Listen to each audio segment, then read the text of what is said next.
Assalamu alaikum warahmatullahi wabarakatuh. Ashama harka fuunee kabajamtootaa fi jaallatamtoota keenya akkam jirtan warri Facebookaa qorataa seenaa Oromticha Walloo jalatti warri argamtan jirtu baga jiraatanii guyyaan har'aa kana viidiyoo kana wanti waraabuu na dirqameef maaliif dirqama koo ta'eeti isiniif waraabe dirqama Oromummaadha. Namni tokko waan itti fayyadame tokko obboleessi isaatiilleen akka itti fayyadamu jiraattonni Saudi Arabia keessa jirtan jalqaba irratti viidiyoo kana share godhaa waliif dabarsaa warri shari'aa Zainii qabdan shari'aa Zainiidha warri fayyadamtan duraan shari'aa Zainii 130 qarshii 130 itti galchite waggaa tokko dalagaa ture baatii torba 8 dalagaa ture garuu amma baatii tokko qofaatti deebi'ee jira maaliif adda muranii sababii isaanii irraan kan ka'e warri hedduun keessan mobaayiliitti deebitanii jirta mobaayilii fayyadamaa qarshii 39 Facebookaa fi WhatsApp qofa fayyadamaa jirtanii kun yoo qarshii 39 isin barbaachisu qarshii 30 qofaadhaan wallahi dhugaa isin hima waan itti fayyadamaa jiru qarshii 30 qofaa itti galchite Facebook ni dalagaa WhatsApp ni dalagaa YouTube Imo Instagram TikTok waan barbaadde gadi buuftee itti fayyadamuu dandeessa maaliif wanti kuni waan addaati osoon YouTube keessa deemu waan kana argee akka sanitti wanti kun gabaabsuudhaaf gara mara messengerii keessa seentanii akkuma argaa jirtan kuno 959 bakka jedhu kanarratti itti galchitan 959 gootanii lakkoofsa barreessitanii mataa olii irratti galchitanii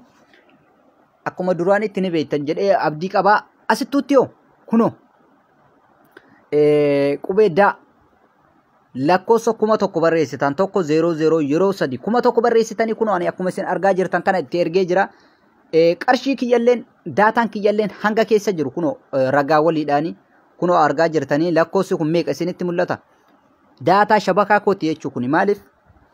ifatti na baasanii na agarsiisanii jiranii kanoo akkamitti arguu dandeessa qubee akkas gootee akkasitti ilaaluu dandeessa jechuu shabakaan kee haga keessatti si hafee jiru akkasitti gootaa sun kunilleen ammallee waa hedduu fayyada baatii tokko yeroo kanatti fayyadamte baatii tokko ni dhaabbatanii baatii tokko yeroo dhaabbate ammallee akkas gootee itti ergita akkana gooteetuma itti ergitaan baatii lamata qabee jira itti fayyadameetuma jechuun waan kanatti wallahi sobaa miti itti fayyadame baatii lammata akkuma kanatti caluma dhaniituma naa kennan jechuun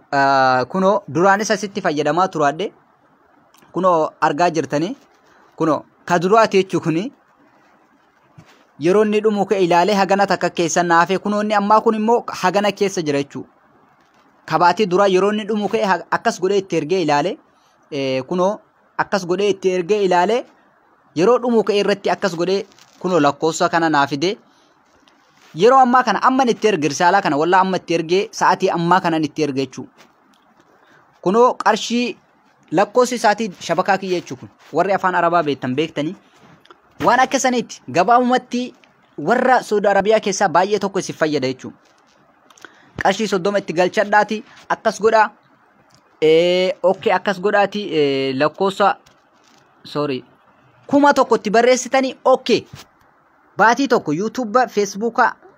Imo Instagram TikTok waan barbaadan keessatti sirbuu dandeessan kunooni amma YouTube keessa yoo sin galche gabaabumatti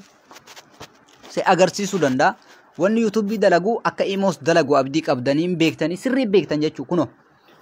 waan barbaadde asirratti hordofuu dandeessa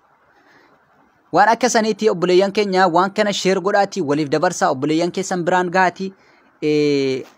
waliif qoodaa jechuudha. Assalaamu alaikum warahmatullahi wabarakatuh.